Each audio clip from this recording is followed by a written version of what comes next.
नमस्कार दोस्तों।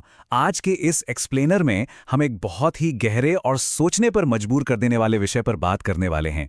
हम चर्चा करेंगे ओशो द्वारा प्रस्तुत अष्टावक्र महागीता भाग 7 की, और इसका उपशीर्षक है समर्पित स्वतंत्रता। सुनने में थोड़ा अजीब लगता है ना, आजादी और वो भी समर्पण से। आमतौर पर तो हम यही मानते हैं कि आजादी का मतलब है किसी के भी आगे न झुकना, लेकिन ओशो की इस समीक्षा में इसी गूढ़ रहस्य को बड़े ही कमाल के तरीके से समझाया गया है।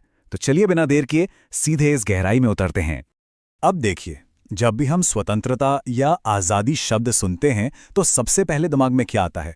शायद शारीरिक आज़ादी या फिर समाज में अपनी मर्जी से जीने का हक। लेकिन यहाँ कहानी थोड़ी अलग है।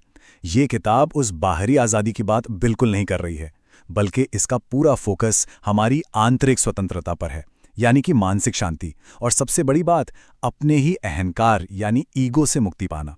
ये जो तुलना है ना, यही इस पूरे ग्रंथ की नींव तय कर देती है कि हम असल में किस आज़ादी की तलाश कर रहे हैं। तो आइए अब हम अपने पहले अहम हिस्से की तरफ बढ़ते हैं, जो है सच्ची स्वतंत्रता की असली अवधारणा। इस किताब का जो सबसे बड़ा विचार है ना, वो बस इस एक लाइन में छिपा है, समर्पण के माध्यम से सच्ची स्वतंत्रता। अब आप खुद सोचिए, दुनिया तो हमें यही सिखाती है कि आज़ाद होना है तो लड़ो, हर चीज़ पर अपना नियंत्रण रखो। लेकिन अष्टावक्र गीता और ओशो का ये विश्लेषण हमें एक बिल्कुल ही अलग नजरिया देता है। वो कहते हैं कि असली मुक्ति तब मिलती है जब हम हर चीज को नियंत्रित करने की जिद छोड़ देते हैं, जब हम पूर्ण रूप से समर्पण कर देते हैं। और हाँ, यहाँ समर्पण करने का मतलब हार मानना बिल्कुल नहीं है, बल्कि ये तो एक बहुत ही गहरी समझ है। अब एक बड़ा सवाल जो मन में आता है कि आखिर समर्पण करना किस चीज का है, तो इसका सीधा सा जवाब है अहंकार का। किताब के हिसाब से जब हम अपने अहंकार, अपनी वो अंतहीन इच्छाएं जो कभी खत्म नहीं होती, और उन सारी दिमागी जंजीरों को छोड़ देते हैं, सिर्फ तभी हम उस समर्पित स्वतंत्रता का अनुभव कर सकते हैं। यहाँ अहंकार का मतलब सिर्फ घमंड नहीं है, बल्कि वो हर एक मानसिक बंधन है जो हमें जकड़े रहता है, और इसे छोड़ना कोई विकल्प नहीं है, बल्कि यही वो सबसे जरूरी कदम है जो हमें असली आज़ादी तक ले जाता है। चलिए अब बात करते हैं कि कैसे ये प्राचीन ज्ञान बिल्कुल सरल भाषा में हमारे सामने रखा गया है। यहाँ पर आपको दो अलग अलग युगों का एक बहुत ही खूबसूरत संगम देखने को मिलेगा। एक तरफ है ऋषि अष्टावक्र और राजा जनक के बीच का वो सदियों पुराना गहरा और ऐतिहासिक संवाद, और दूसरी तरफ है उसकी आधुनिक प्रस्तुति। ओशो असल में यहाँ एक पुल का काम कर रहे हैं। वो उन प्राचीन और थोड़े जटिल श्लोकों को उठाते हैं और उन्हें आज के समय के उदाहरणों के साथ इतनी आसान भाषा में समझा देते हैं कि हम आसानी से उसे समझ सकें। यही चीज इस प्राचीन ज्ञान को आज की भागदौड़ भरी जिंदगी में एकदम प्रासंगिक बना देती है। और अगर हम स्रोत सामग्री की समीक्षा की बात करें तो इसकी भाषा की बहुत तारीफ की गई है। मतलब पढ़ते हुए आपको बिल्कुल भी ऐसा नहीं लगेगा कि आप कोई बहुत भारी भरकम दर्शन शास्त्र पढ़ रहे हैं। भाषा इतनी प्रवाहमयी और सहज है कि हर अध्याय पढ़ते हुए एक अलग ही तरह की शांति महसूस होती है, जैसे मानो आप कोई ध्यान कर रहे हों। ये ऐसी किताब नहीं है जिसे बस उठाया और एक बार में पढ़ के ख़त्म कर दिया, बल्कि इसका हर पन्ना आपको रुकने और बहुत गहराई से सोचने पर मजबूर कर देता है। तो चलिए अब हम इस समीक्षा के कुछ मुख्य आकर्षणों और सबसे ज़रूरी शिक्षाओं पर गौर करते हैं। अगर हम इस किताब के सार को कुछ बिंदुओं में समेटना चाहें तो सबसे पहली बात, ये जिंदगी को देखने का आपका नज़रिया पूरी तरह से पलट सकती है। ये सिखाती है कि चीज़ों को बदलने में अपनी ऊर्जा बर्बाद करने के बजाय उन्हें बस उसी रूप में स्वीकार कर लेना चाहिए जैसी वो हैं। इसमें अहंकार को छोड़ने और ध्यान करने पर बहुत जोर दिया गया है। और सबसे अच्छी बात यह है कि ये इतने भारी आध्यात्मिक विषयों को इतने आसान तरीके से समझाती है कि आप उसे तुरंत अपने जीवन में लागू कर सकते हैं। अब इन सभी शिक्षाओं में जो सबसे प्रभावी साधन बताया गया है वो है साक्षी भाव। अब ये साक्षी भाव क्या है? इसका सीधा सा मतलब है एक दर्शक बन जाना। आपके आसपास जो भी हो रहा है, आपके जो भी विचार हैं या जो भावनाएं उठ रही हैं, उन्हें बस पूरी जागरूकता के साथ देखना, बिना कोई निर्णय लिए, बिना ये सोचे कि ये अच्छा है या बुरा, बस देखना। इस ग्रंथ के अनुसार यही वो ध्यानपूर्ण क्रिया है जो आंतरिक शांति का सबसे सीधा रास्ता है। अब सवाल ये है कि ये किताब किसके लिए सबसे ज्यादा फायदेमंद है। आइए आदर्श पाठकों के बारे में बात करते हैं।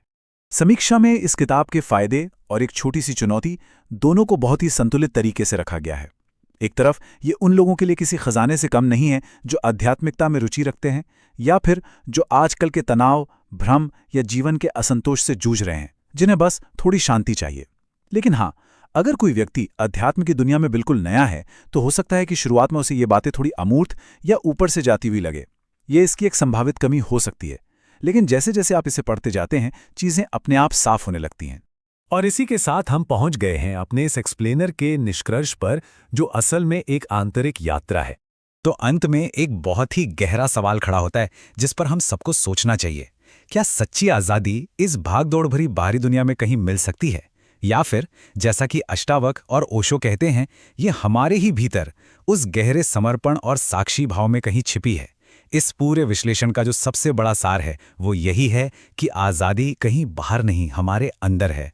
और यकीन मानिए, ये एक ऐसा दर्शन है जो सोचने का तरीका हमेशा के लिए बदल सकता है। तो इसी विचार के साथ हम आज का ये एक्सप्लेनर यहीं समाप्त करते हैं। सोचिएगा जरूर। नमस्कार। आज की हमारी इस चर्चा में हम एक बहुत ही गहरे और सच में जीवन बदल देने वाले विषय पर बात करने जा रहे हैं। तो चलिए, बिना किसी देरी के सीधे इसमें डुबकी लगाते हैं। आज हम ओशो द्वारा अष्टावक्र महागीता पर दिए गए बेहद शक्तिशाली प्रवचनों का विश्लेषण करेंगे, जिसे समर्पित स्वतंत्रता या सरेंडर्ड फ्रीडम कहा गया है। ये कोई आम किताबी ज्ञान नहीं है, बल्कि अहंकार से लेकर सच्ची आज़ादी तक की हमारी अपनी अंदरूनी यात्रा के बारे में है। हम सब आज के इस मॉडर्न लाइफस्टाइल में भागदौड़, तनाव और बेचैनी से घिरे हुए हैं, है ना? लेकिन क्या कभी गहराई से इस बात पर गौर किया है कि हर छोटी बड़ी चीज को लगातार कंट्रोल करने की जो हमारी ये जिद है, वो आखिरकार और भी ज्यादा तनाव और उलझन क्यों पैदा करती है? हम इंसान हर हालात को, रिश्तों को, यहाँ तक कि अपने फ्यूचर को भी अपनी मुट्ठी में कैद रखना चाहते हैं। पर यह दर्शन हमें बिल्कुल एक अलग ही नजरिया देता है। ये बताता है कि ये जो कंट्रोल करने की चाहत है ना, दरअसल यही हमारे सारे दुखों की असली जड़ है। हमारा पहला खंड है अहंकार ही सबसे बड़ा बंधन, यानी इस मैं को पकड़ कर रखना। अब इस अहंकार या ईगो शब्द को समझना बहुत जरूरी है।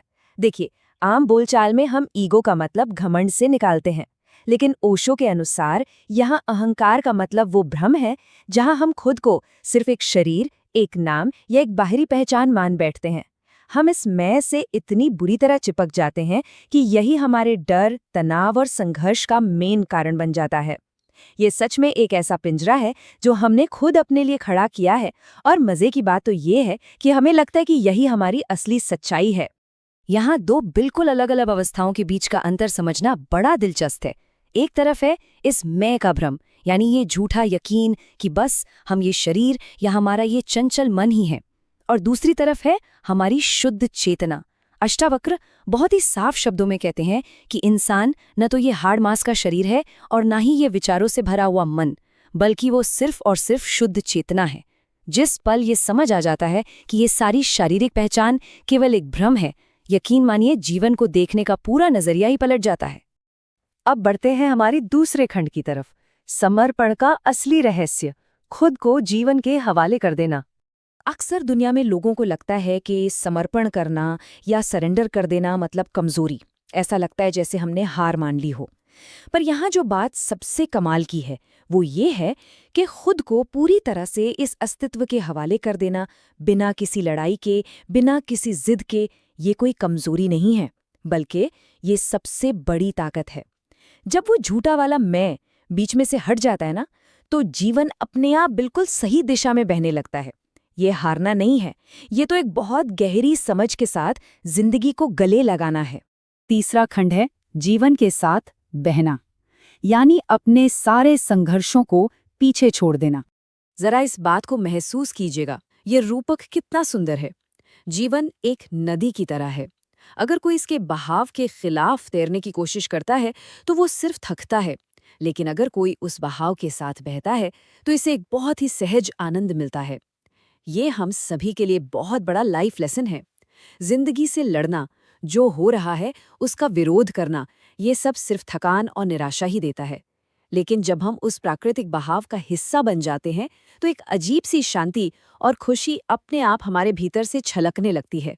तो इस पूरी बात का सबसे अहम निचोड़ क्या निकला? निचोड़ ये है कि सब कुछ कंट्रोल करने की आदत को छोड़ने से ही सच्ची अंदरूनी शांति मिलती है। शांति कोई ऐसी चीज नहीं है जिसे जबरदस्ती मेहनत करके हासिल कर लिया जाए। जब हम जीवन को अपने हिसाब से चलाने की कोशिश करते हैं तब तो शांति बिल्कुल नहीं मिलती। ये तो तब मिलती है जब हम जीवन को बस अपने तरीके से सामने आने देते हैं, बिना किसी छेड़छाड़ के। लेकिन यहाँ रुककर एक बहुत ही गहरा सवाल पूछना लाजमी है। अगर हम जीवन को कंट्रोल नहीं कर रहे हैं, तो फिर ये सब काम कर कौन रहा है? वो मैं आखिर है कौन जो वास्तव में काम कर रहा है? हम हर बात पे क्रेडिट लेते हैं ना, कि ये मैंने किया, ये मेरी अचीवमेंट है। पर क्या वाकई ऐसा है? ये एक बहुत ही प्रोवोकेटिव और सोचने पर मजबूर कर देने वाला सवाल है, जो हमें इस दर्शन के सबसे प्रैक्टिकल हिस्से की ओर ले जाता है। हमारा चौथा खंड है साक्षी भाव की कला, अपने विचारों को सिर्फ देखना। अब ये साक्षी भाव या विटनेसिंग आखिर है क्या? अगर बिल्कुल आसान शब्दों में कहें तो इसका मतलब है अपनी ही विचारों और अपनी ही भावनाओं को बस चुपचाप देखना। ना तो उनसे अटैच होना है और ना ही उन पर कोई रिएक्शन देना है। बस एक दूर खड़े दर्शक की तरह उन्हें आते जाते देखना है। सुनने में ये बहुत आसान लगता है, पर असल में ये मन के शोर को शांत करने की सबसे अचूक चाबी है। इस बात को और गहराई से समझने के लिए जरा खुले आसमान का उदाहरण लीजिए। जैसे आकाश गुजरते हुए बादलों को बस देखता रहता है, बिल्कुल वैसे ही हमें अपने मन को भी देखना चाहिए। अब सोचिए, आकाश कभी बादलों को पकड़ने की कोशिश नहीं करता, ना ही उन्हें भगाता है। बादल आते हैं, चले जाते हैं, पर आकाश अपनी जगह बिल्कुल शांत और स्थिर रहता है। ठीक इसी तरह जब हम अपने मन और उसके शोर के प्रति ये साक्षी भाव ले आते हैं, तब हमारा असली और शुद्ध स्वरूप बाहर आने लगता है। और यही साक्षी भाव हमें पूरी तरह से सहजता के रास्ते पर ले जाता है। क्योंकि देखिए, इच्छाएं ही हमारे सारे दुखों की असली जड़ हैं। हम जितनी ज्यादा उम्मीदें पालेंगे, हमें उतनी ही ज्यादा निराशा मिलेगी। इसीलिए ओशो बार बार जोर देकर कहते हैं कि बनावटी बिल्कुल नहीं बनना है, बस प्राकृतिक बने रहना है। सहजता ही अपने आप में सबसे बड़ा मेडिटेशन है। इसके लिए कोई अलग से जोर लगाने की जरूरत नहीं है। जो कुछ भी इस पल में मौजूद है, उसी में पूरी संतुष्टि ढूंढ लेना ही असली आजादी है। अब आते हैं अपने आखिरी और सबसे महत्वपूर्ण खंड पर, मोक्ष, यहीं और अभी, परम सत्य का सीधा अनुभव। यहाँ अद्वैत के सिद्धांत को समझना होगा। अद्वैत या नॉन डुअलिटी का सीधा सा मतलब है इस बात का एहसास होना कि मैं और दूसरे के बीच सच में कोई बंटवारा है ही नहीं।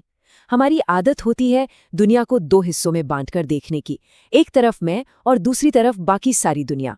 बस यही द्वैत है। लेकिन अष्टावक्र कहते हैं कि सब कुछ एक ही चेतना है, कोई भी अलग नहीं है। और जब ये गहरी बात दिल में उतर जाती है ना, तो प्यार, शांति और एकत्व की भावना बिना किसी कोशिश के अपने आप महसूस होने लगती है। पर ध्यान रहे, यहाँ हमें एक बहुत ही सख्त चेतावनी भी दी गई है। सिर्फ ज्ञान बघारने से या मोटी मोटी किताबें पढ़ लेने से कुछ नहीं होने वाला। जब तक साक्षी भाव और समर्पण की इन सच्चाइयों को अपने रोजमर्रा के जीवन में उतारा नहीं जाता, जब तक इन्हें खुद अनुभव नहीं किया जाता, तब तक अंदर कोई असली बदलाव नहीं आ सकता। सिर्फ जानकारी इकट्ठा करना काफी नहीं है, उस जानकारी को अपने अनुभव में बदलना ही असली चाबी है। और इसीलिए यहाँ से एक बहुत ही पावरफुल बात निकलकर सामने आती है। मोक्ष या मुक्ति कोई ऐसा इवेंट नहीं है जो भविष्य में किसी दिन जाकर घटेगा। ये इसी पल, जी हाँ, बिल्कुल अभी संभव है। ये ठीक उसी सेकंड घटित होता है जब खुद को सिर्फ एक शरीर या मन मानने का ये झूठा भ्रम टूट जाता है। इसके लिए सालों इंतजार करने की कोई जरूरत नहीं है, बस एक साफ समझ चाहिए। अगर हम इस पूरे के पूरे दर्शन के सार को बहुत ही सिंपल और आसान 3 कदमों में समेटें, तो वो कुछ ऐसे होंगे। पहला, चीजों को कसकर पकड़ना छोड़ दें। दूसरा, विरोध करना छोड़ दें। और तीसरा, उस मैं यानी अहंकार को पूरी तरह छोड़ दें। ये स्रोत हमें बताता है कि कुछ मत करो, बस ये जान लो कि हम असल में हैं कौन। बस इन 3 चीजों को छोड़ते ही स्वतः उस परम मुक्ति का अनुभव होने लगता है। तो इस इतने गहरे विश्लेषण से गुजरने के बाद अंत में मैं एक सवाल के साथ इस चर्चा को रोकना चाहूंगा। अगर कंट्रोल के इस भ्रम को छोड़ने से ही हमें सच्ची स्वतंत्रता मिलती है, तो आज भी इतनी थकान और इतने लंबे संघर्ष के बावजूद हम सब किस चीज को इतनी मजबूती से पकड़कर बैठे हैं? ये एक ऐसा सवाल है जिस पर एकांत में बैठकर शांति से विचार करने की जरूरत है। आज के इस विश्लेषण में हमारे साथ जुड़ने के लिए आपका बहुत बहुत शुक्रिया। इस विषय की गहराई को अपने अंदर उतरने दें।